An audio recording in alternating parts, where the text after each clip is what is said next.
My dad came down for the day, help us put railings on our great steps to our back door.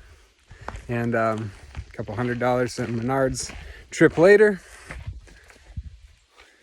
here we go.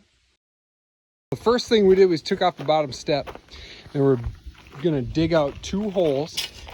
That's actually where we're gonna attach our 4x4 so that they run parallel with the 2 up on the deck. And we're gonna just run the handles straight line parallel from right there to right there.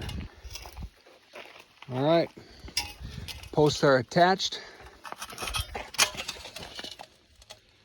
On the inside, I'll go spacer to make sure they're even with the rest of it.